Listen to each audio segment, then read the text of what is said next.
तो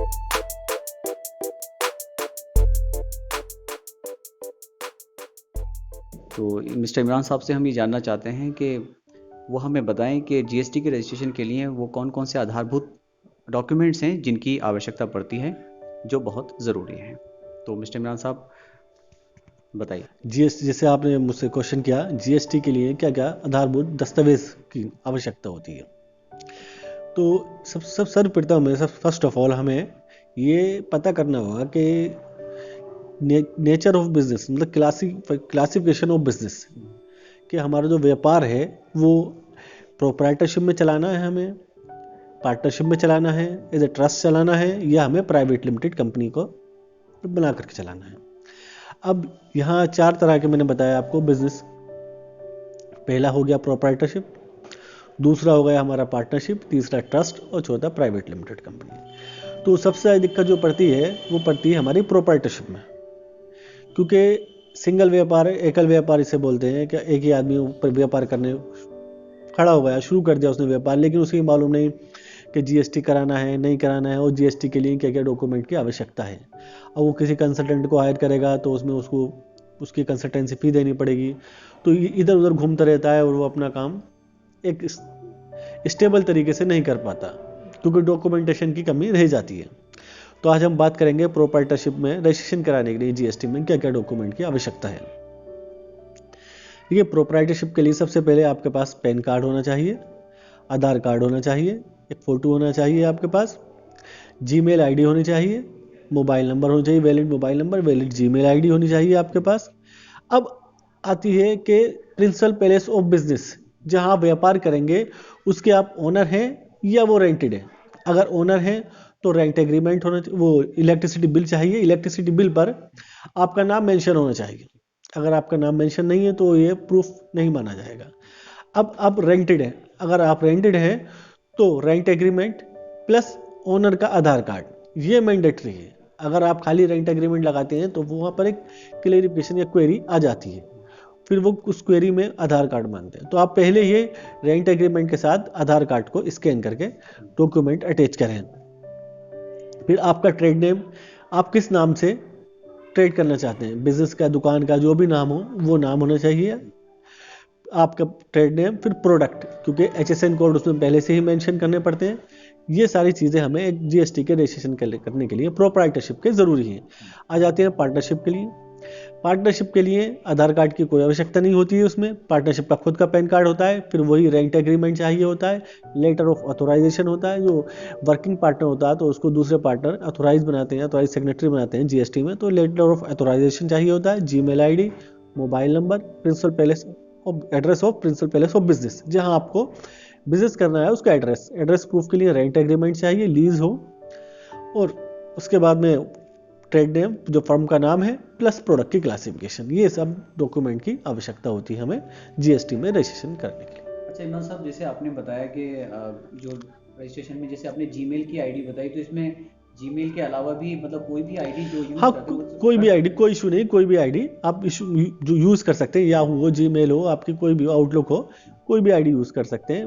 valid Gmail ID, जिस पर ओटीपी आता है, कल डिपार्टमेंट आपको कोई नोटिस भेजे, कोई क्वेरी आए तो वो मेल का ही यूज़ करते हैं। वो तो आसान मेल रहता है, वो जीमेल आसान थोड़ा रहता है। आसान रहता है क्योंकि लोग फेमिलियर हो गए हैं। जीमेल से लोग फेमिलियर है, या आउटलुक, याहू उसको नहीं जानते लोग, अक्सर जीमेल करते हैं। मेल का मतलब ही लोग जीमेल समझते हैं। जी हाँ। अच्छा, साथ में एक चीज़ और हम ये जानना चाहेंगे कि कुछ जो बिजनेस करने वाले लोग हैं वो उनके मन में शंका रहती है कि क्या जीएसटी को हर साल रिन्यू कराना पड़ता है या कि इसकी वैलिडिटी नहीं, है? जीएसटी को रिन्यू नहीं कराना पड़ता। जीएसटी एक बार बन गया लाइफ टाइम, आप उसके रिटर्न फाइल करते रहो, प्रॉपर तरीके से टैक्स पे करते रहो, कोई इशू नहीं है उसमें, कोई रिन्यू कुछ नहीं करना पड़ता। मंथली रिटर्न है वो आप फाइल करते रहो। अच्छा, साथ ही ये भी बता दें इमरान साहब कि ये जो प्रोसीजर आपने बताया इसमें कितना समय अधिकतम लग सकता है या कम से देखिए, कम? मिनिमम 3 डेज और अधिकतम 21 डेज, 3 से 21 दिन का टाइम होता है। इस बीच में आपका रजिस्ट्रेशन सर्टिफिकेट आ जाता है। अच्छा, एक और प्रश्न उठता है कि जैसे अभी हमने सुना था कि व्यापार की कुछ नियम बदले जाते हैं, जैसे 2015 से 2020 तक कुछ नियमों को बदला गया है, तो क्या जीएसटी में भी कोई परिवर्तन आया? जैसे विदेश नीति होती है तो क्या इसमें भी परिवर्तन देखिए, आया है? जीएसटी में अभी हमारा जीएसटी जो है, जिसे कहते हैं कंप्लीटली अभी इम्प्लीमेंट नहीं हुआ। कुछ में नए नए जहाँ क्वेरी आ रही हैं, जहाँ परेशानी आ रही है, वहाँ डिपार्टमेंट लगा हुआ है कि किसी भी तरह से टैक्स पेयर को कोई परेशानी नहीं आए। नई नई नीतियाँ, नई नई पॉलिसी और नए नए चेंजेस आ रहे हैं जीएसटी में। अभी फुल तरीके से जीएसटी से कहते हैं कि कंप्लीट हो गया कि ये हमारा टैक्स की रणनीति, स्ट्रेटजी है, या बिल्कुल हमारा टैक्स लो बन गया, लेकिन उसमें जहाँ व्यापारियों को दिक्कत आ रही है तो उसके लिए वहाँ पर अमेंडमेंट किया जा रहा है, चेंजेस किए जा रहे हैं इसमें। Continue on. अच्छा, साथ ही इमरान साहब हमें थोड़ा खर्चे के बारे में कुछ अवगत कराएंगे, मतलब इसका क्या खर्चा रहेगा? देखिए, वैसे जीएसटी की डिपार्टमेंट से कोई फीस नहीं, कुछ नहीं है। जो कंसल्टेंट ले ले आपसे 1000, 1500, 2000, 2500 जैसी अलग अलग फीस है, वो एक अलग मैटर है, लेकिन इसकी कोई लीगल कोई फीस नहीं है। अच्छा इमरान साहब, ये भी हमने देखा है कि कहीं स्टिकर लगा हुआ देखा है कि लोग 3000 रुपये में जीएसटी, सॉरी 300 रुपये में जीएसटी का कोई ऑफर दे रहे हैं, वो कोई फ्री में दे रहे हैं, तो मतलब इस तरह से किसी पे भी भरोसा किया जा सकता है, मतलब क्या नहीं, करना देखिए, चाहिए ये कुछ आपको झांसे में आ जाए कि? ऐसा नहीं करना है कि कोई भी आदमी कोई ऑफर दे रहा है, इसमें कोई ऑफर नहीं चलता है। देखिए, सामने वाला प्रोफेशनल है नहीं है, उसका प्रोफेशन है नहीं है, जानकार है नहीं है। अदरवाइज देखिए, वो आपकी टाइम भी रिटर्न फाइल नहीं करे, उसको जानकारी ना हो कि कौन सी रिटर्न कब जानी है, उसने रजिस्ट्रेशन किया और रजिस्ट्रेशन आपको दे दिया, ऐसा भी नहीं होना चाहिए।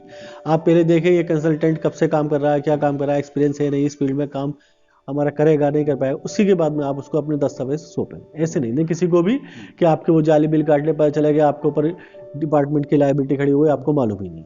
ऐसा ना करें, बहुत सारे फ्रॉड सामने आए, तो ऐसे नहीं दें किसी को भी। हाँ, तो इमरान साहब हमने ये भी देखा है कि कुछ लोग मतलब सारे काम खुद करना चाहते हैं, वो बिजनेस भी खुद करते हैं, सब कुछ खुद करना चाहते हैं, वो कहते हैं जीएसटी भी हम खुद ही ले लेंगे। तो क्या खतरे हैं अगर वो बिना प्रोफेशनल बने और इस काम को करते देखिए, हैं तो? अब सारे काम खुद करना पॉसिबल नहीं, कहीं ना कहीं आप गलती करेंगे। आप देखिए, आप बिजनेसमैन हो, आप मार्केटिंग के लिए हो, स्पेशल मार्केटिंग के लिए हो, या आप बिजनेस करने के लिए हो, आप लीगल कंप्लायंसेस पूरे करने के लिए नहीं हो। आप नए नए चेंजेस, नए नए नोटिफिकेशन तो नहीं पढ़ोगे, आप अपडेट तो नहीं होगे जीएसटी से।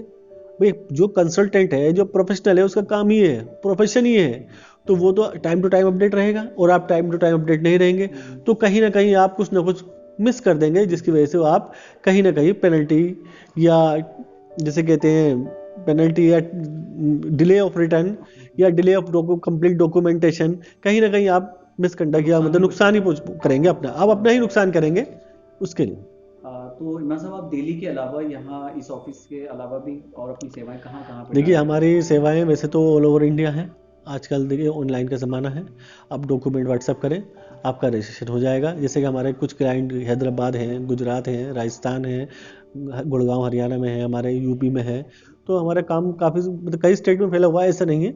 आप अगर कोई रजिस्ट्रेशन कराना चाहता है, इच्छुक है हमसे, तो हमें वो व्हाट्सअप करें, डॉक्यूमेंट मेल पर भेजें, डॉक्यूमेंट हम उसका रजिस्ट्रेशन करते हैं। जल्दी चलते चलते एक और हम आपसे प्रश्न कर लेते हैं कि जीएसटी के अलावा और क्या क्या आपकी सेवाएं हैं, सिर्फ क्योंकि उनके बारे में हम ठीक। डिटेल में तो बाद में जानेंगे आपसे, लेकिन हमें थोड़ा बता दें आप क्या क्या देखिए, जीएसटी के अलावा हम हम्म, फूड सेफ्टी का लाइसेंस बनवाते हैं, आईएसओ बनवाते हैं, हम कंपनी का इनकॉर्पोरेशन कराते हैं, पार्टनरशिप, ट्रस्ट, 12A ATG कराते हैं हम, internal audit, stock audit, fix assets का ऑडिट, कॉस्ट ऑडिट, ये सब वैरायटी ऑफ वर्क है जो अगर हम किसी करते को हैं। अपनी टैक्स की प्लानिंग के लिए कुछ टैक्स आपसे प्लानिंग के कंसल्टिंग लिए मतलब टैक्स लेना हो प्लानिंग के तो? लिए कोई कंसल्टेंसी चाहता है तो वो भी हम प्रोवाइड कराते हैं।